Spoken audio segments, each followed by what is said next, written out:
বন্ধুরা, এখন আমি একটা সবজি রান্না করবো। 5 ফোড়ন দিয়ে ফেলেছি। এই যে রং এলাচি দারচিনি দিয়ে দিচ্ছি।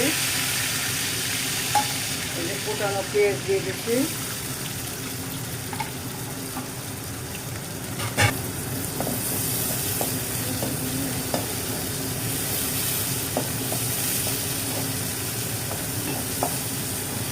তো সবজি যদি হোটেলের ছেলে রান্না করতে চাই, তো আমাকে আওয়াজের জন্য শোনা যাচ্ছে না। হোটেলের ছেলে যখন আমরা সবজিটা রান্না করি, তখন আমাদেরকে এগুলো দিতে হবে, না হলে হোটেলের যে একটা স্বাদ বা স্মেল ওইটা একটু ভাজা ভাজা হইলে বাদ বাকি মশলা সব দিয়ে আমি সবজি দিয়ে দিব। আমাকে তুমি একটা জিনিস করো, মশলা এখান থেকে আমি সামান্য একটু দিব ভাজা হইলে পেস্ট। চুলাতে আগুন কম, কি বলবো, আমার ওই দুঃখের কথাটা মনে পড়ে। আমাদের বারাটিয়ার একটা মাছ ছিল, যে ওই লাঠি ঢোকাই দিয়েছিল। বেশি দিব না, অল্প একটু আদা রসুন বাটা দিয়ে দিচ্ছি, বেশি দিব না, বেশি দিলে আবার ভালো লাগবে না। তো আমি এখন লবণ দিয়ে দিচ্ছি।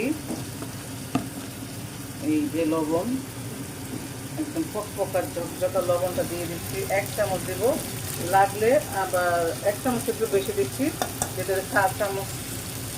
আমার মেয়ে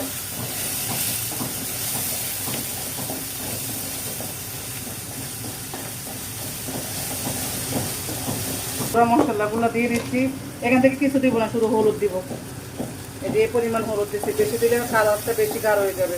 হালকা দিচ্ছি, কালারটা যারা একটু সাদা। আমি দিয়ে দিচ্ছি এখানে একটা মিক্স করা মশলা আছে, ধনিয়া টনিয়া জিরা টিরা আছে, এতটুকু দিব, বেশি দেবো না, 1 চা চামচ, আর দেবো না।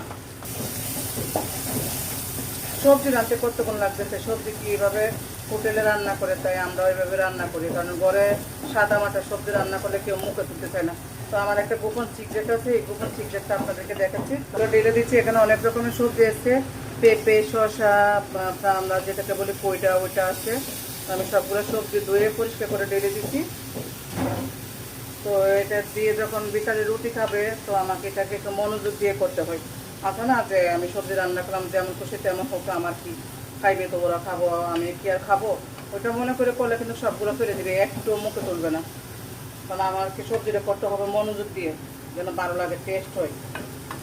যে কোনো জিনিসের টেস্টটা যদি ভালো না আসে, তাহলে কেউ খেতে চায় না, ছোটো হোক আর বড়ো হোক।